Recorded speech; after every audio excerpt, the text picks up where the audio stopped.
Saint Bridget was born in Sweden in 1303 as the daughter of the governor of Uppland and one of the richest landowners of the country. Through her mother, Bridget was related to the Swedish kings of her era.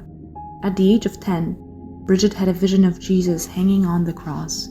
When she asked who had treated him like this, Jesus answered, "They who despise me and spurn my love for them." The Passion of Christ became the center of her spiritual life from that moment on.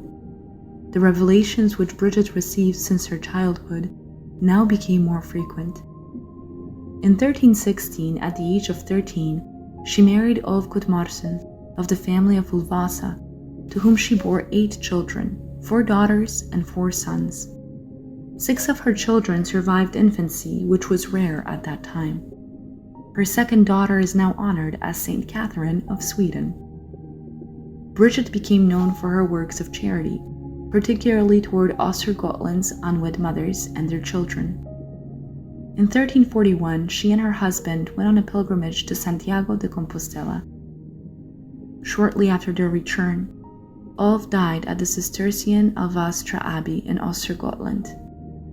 After this loss, Bridget became a member of the Third Order of St. Francis and devoted herself to a life of prayer and caring for the poor and the sick.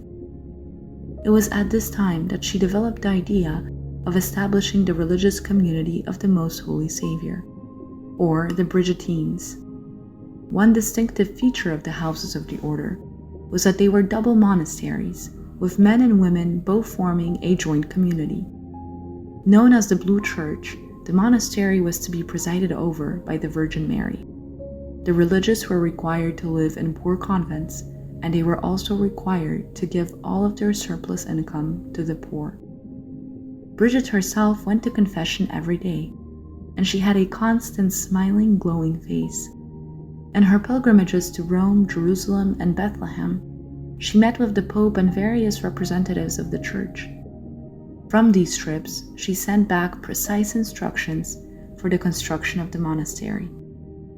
Saint Bridget died on July 23, 1373, and was canonized in 1391 by Pope Boniface IX.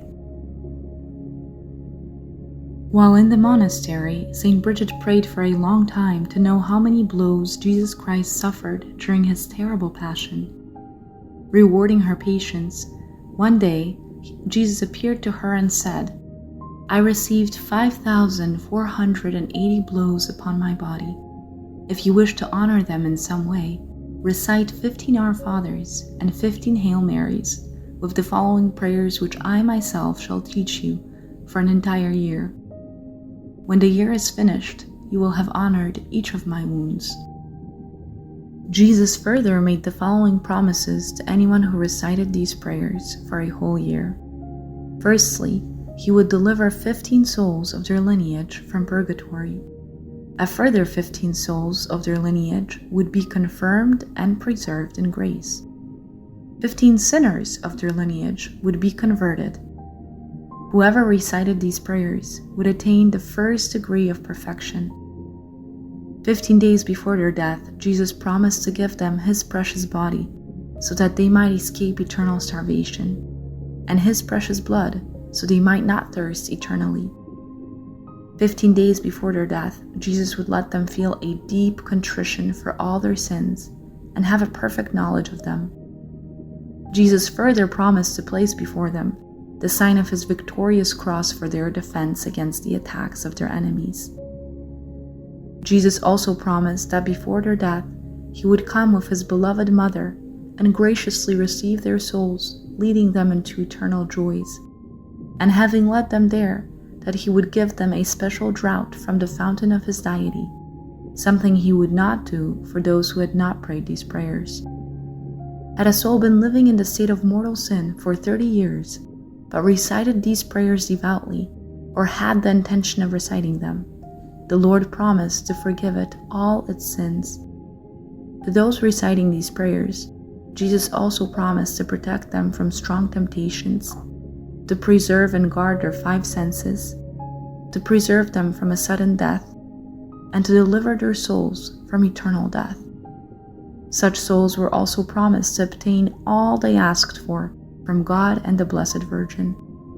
If a person had lived all their life doing their own will and was to die the next day, their life would be prolonged. Every time one recited these prayers, they were promised to gain 100 days of indulgence. Such souls were also assured of being joined to the supreme choir of angels. Whoever taught these prayers to another would have continuous joy and merit, which would endure eternally. Finally, wherever these prayers were being said or would be said in the future, God promised to be present with His grace.